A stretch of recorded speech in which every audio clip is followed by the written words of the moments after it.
अस्सलामुअलैकुम। Welcome to my channel Zurrahim education में। चलिए आज की वीडियो शुरू करते हैं। बिस्मिल्लाहिर्रहमानिर्रहीम।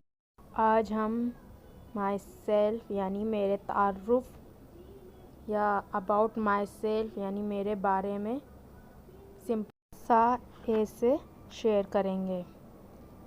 स्टार्ट करते हैं। माई नेम इज़, जो भी आपका नाम हो वो यहाँ आप लिख सकते हैं। जैसे माई नेम इज़ रहीम, मेरा नाम रहीम है। माई फादर नेम इज़, जो आपके फादर का नाम हो, मेरे वालिद का नाम आप यहाँ लिख सकते हैं। माई मदर नेम इज़, जो आपकी मदर यानी मेरी वालदा का नाम है, जो आपकी वालदा का नाम हो वो यहाँ आप लिख सकते हैं। I have two brothers and one sister, मेरे 2 भाई और 1 बहन है। माई एज इज़ 6 years, मेरी उम्र 6 साल है। आई स्टडी इन क्लास 1, मैं पहली जमात में पढ़ता हूँ। My favourite subject is English, मेरा पसंदीदा मज़मून इंग्लिश या अंग्रेज़ी है।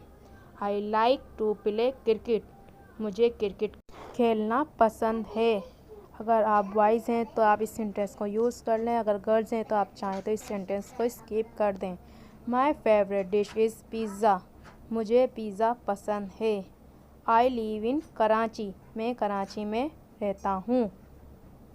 ओके, अगर आपको आज की हमारी वीडियो पसंद आई हो तो हमारी वीडियो को लाइक और चैनल को ज़रूर सब्सक्राइब कर दीजिएगा और बेल आइकन प्रेस करके उससे ऑल वीडियो पे सिलेक्ट कर दीजिएगा ताकि आपको हमारी हर आने वाली वीडियोस का नोटिफिकेशन मिल जाए। अल्लाह हाफिज़।